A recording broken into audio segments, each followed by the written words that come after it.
এজন্য বিশ্বনবী বলতেন আসাদুহুম ফি আমরিল্লাহি উমর, আমার দ্বীনের ব্যাপারে সবচেয়ে কঠোর ওমর।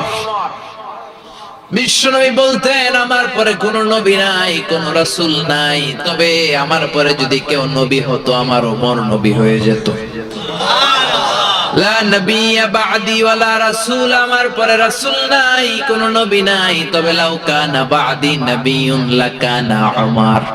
প্রভু তুমি বলেছো রাসূল দেবে না, বলনি দেবে না ওমর, বলনি দেবে না হামজা তারিক, খালিদ বিজয়ী সমর। প্রভু তুমি বলেছো রাসূল দেবে না, বলনি দেবে না ওমর, বলনি দেবে না হামজা তারিক, খালিদ বিজয়ী সমর। প্রভু তুমি বলেছো রাসূল দেবে না। আল্লাহু আকবার। মদিনায় যত মুনাফিক ছিল জমের মতো ভয় পাইতো সাইয়েদনা ওমরকে। শয়তানদের লিডার ইবলিসও ভয় পেত ওমরকে। বিশ্বনবী বলেন ওয়াল্লাযী নাফসি বিয়াদিহি, ওমর ওই সত্তার কসম যেই সত্তার হাতে আমার আত্মা, মা লাকিয়াকা শাইতানু সালিকান ফাজ্জান ইল্লা সালাকা ফাজ্জান গায়রা ফাজ্জিক।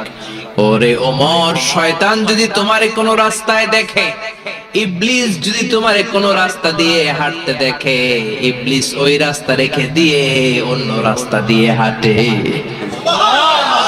ইবলিসও সাইয়েদনা ওমর ফারুককে দেখলে, এই রাস্তা দিয়ে দেখলে ওর বাপের কি ও জীবনে এই রাস্তা দিয়ে হাঁটবে না, এই রাস্তা ধুইয়া ওই আরেক রাস্তা ধরবে। চিল্লায় পড়েন আল্লাহু আকবার।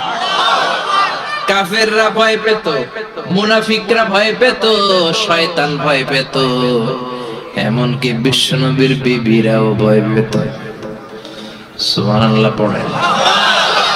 বিশ্বনবীর বিবিরা বিশ্বনবীরে ধরলেন, আমার এইটা কিনা দেন, ওইটা দেন। বিশ্বনবী কয় টাকা নাই, ক্ষমতা নাই, সামর্থ্য নাই, বেশি কথা কইলে তালাক নিয়ে যাও, তোমাদের চেয়েও সুন্দরী অনেক সতী সাধবী নারী আল্লাহ ব্যবস্থা করে দিবে।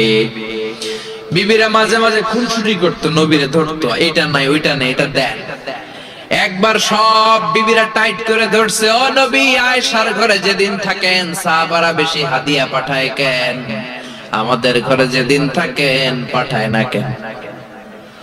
কালকে জুমার নামাজের পরে ঘোষণা দিবেন সবার ঘরে সমান সমান হাদিয়া। নবী কয় আমি হাইতান্ন। ও মিয়া, কে হাদিয়া দিবে, কটুক দিবে, এটা কি ইমাম সাহেবের কাজ? ইমাম সাহেবের বাসায় কে কোন দিন কি খাওয়াবে, কি গিফট দিবে, এটা তো কে যে গিফট দিবে তার ব্যাপার। বিশ্বনবী বললেন আবু বকরকে সবাই ভালোবাসে, তাই আবু বকরের মেয়ের ঘরে যেদিন আমার ডেট পরে থাকার সময় ওই দিন হয়তো বেশি হাদিয়া পাঠায়, তোমাদের ঘরে পাঠায় না, আমার বলার কোনো সুযোগ। বিবিরা কয় না আপনারে বলতেই হবে। নবী কয় আমি পারবো না। বিবিরা কয় পারবেন।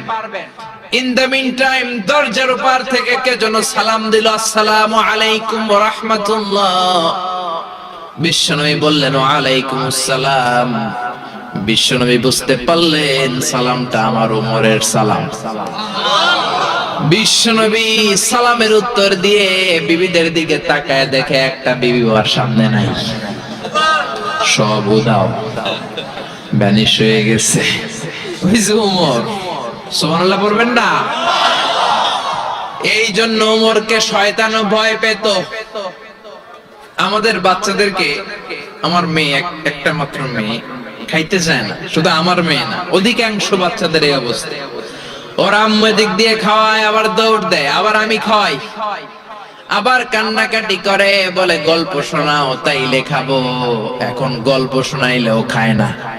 বর্তমান সময়ের ছেলে মেয়েগুলো এরকম, এত জ্বালাতন করে, খেতে চায় না তো বলতে হয় বাঘ আসবে, বাঘ, সিংহ আসবে, সিংহ, সিংহ মামা আসবে, ঘুমাও ঘুমাও, এগুলো আমরা বলি না? বড় দোষী তো তার কি বলেন, বাচ্চা যদি না ঘুমায়, না খাইতে চায়, এগুলোই তো বলে। বাঘ আসবে, বিড়াল আসবে। মদিনাতে ওমরে ফারুক যখন খলিফা, মদিনার কোন বাচ্চারা যদি না খেতে চাইতো, না ঘুমাইতে চাইতো, মদিনার মায়েরা বলতো তাড়াতাড়ি ঘুমাও, ওই যে ওমর আসতেছে, ওমর।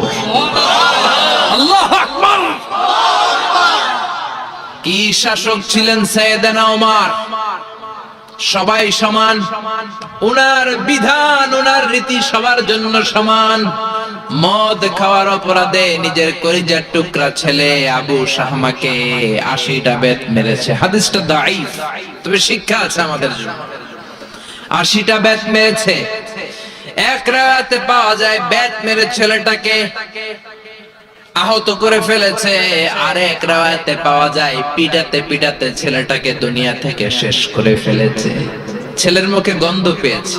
আর শরীফ তো খামরান, কিরে মদ খাইছস? কয় না বাবা, শরীফ তো নাবিজ, আমি নাবিজ খেয়েছি। নাবিজ খাওয়া যায়। নাবিজ হচ্ছে রাতের বেলা আরবরা দুধের মধ্যে শক্ত খুরমা ছেড়ে দেয়।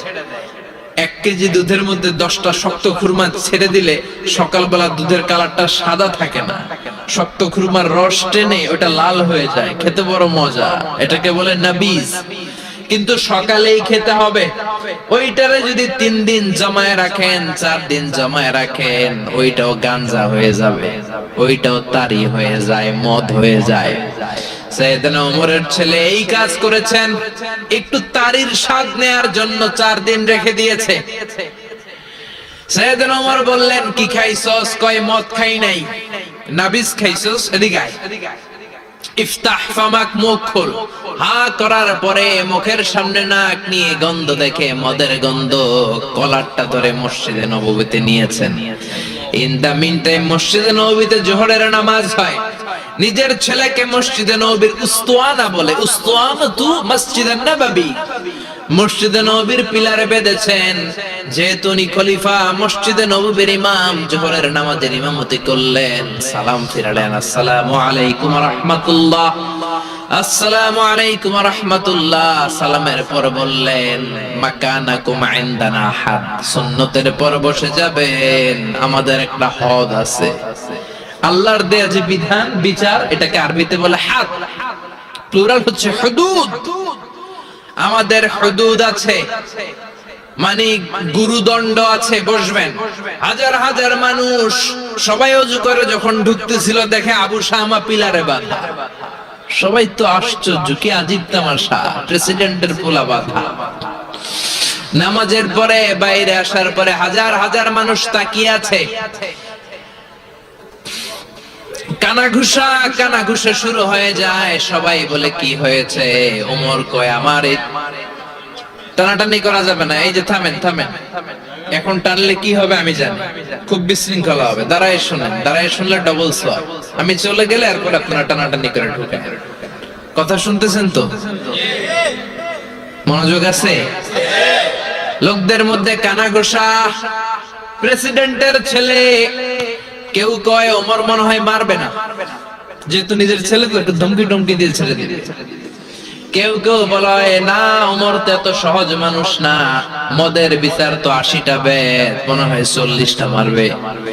কেউ কয় না, 80টাই মারবে। ওমর চেয়ারে বসে জল্লাদরে ডাকলেন, বললেন, ইবদা বিসমিল্লাহ, নে চাবুক শুরু কর। বাইতুল মাল থেকে শক্ত সাইজের একটা চাবুক আনবি।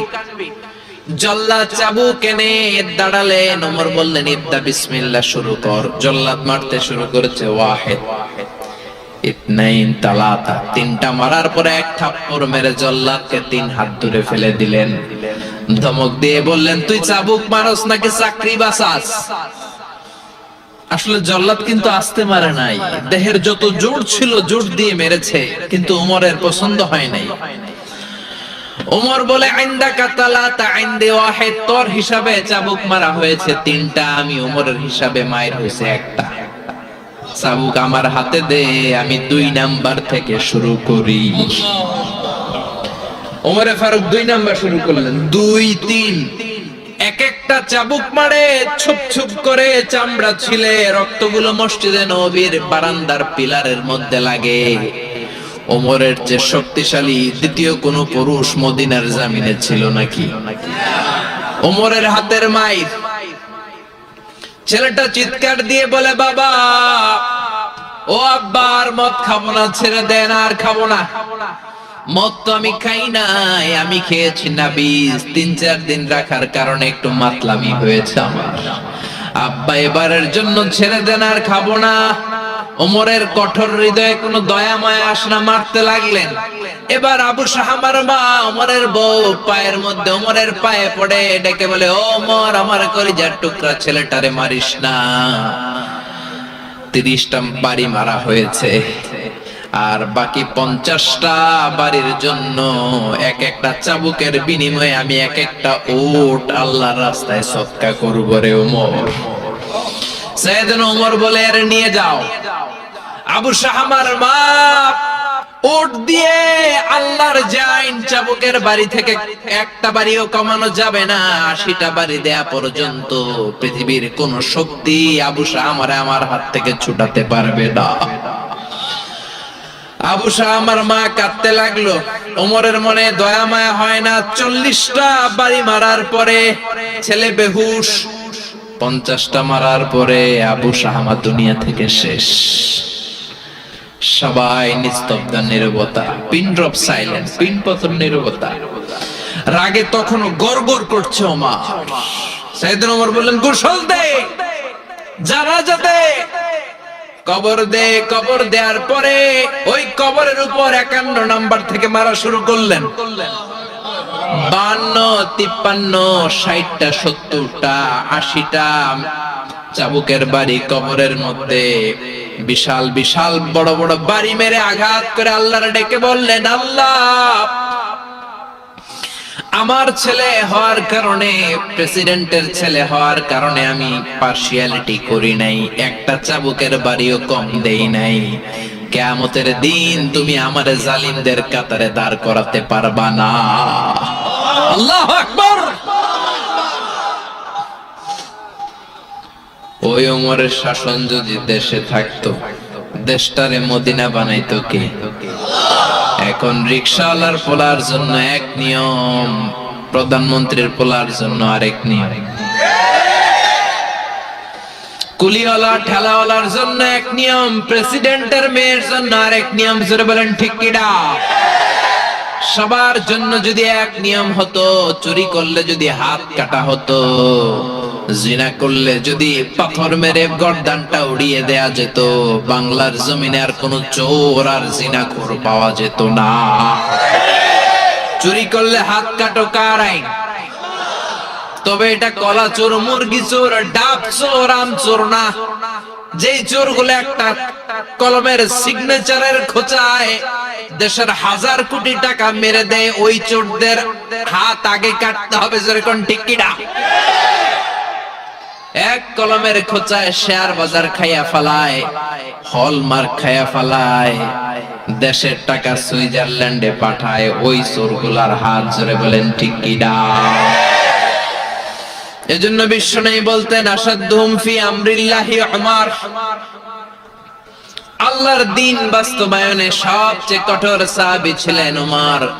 আবু বকর ছিলেন নরম, ওমরের মেজাজকে গরম বানাইছে কে? এই জন্য ইসলামের মধ্যে যেমনি সহনশীলতা আছে, আবার ইসলামের মধ্যে বিদ্রোহ আছে না নাই? অন্যায় দেখলে থামিয়ে দেওয়ার দরকার আছে না নাই?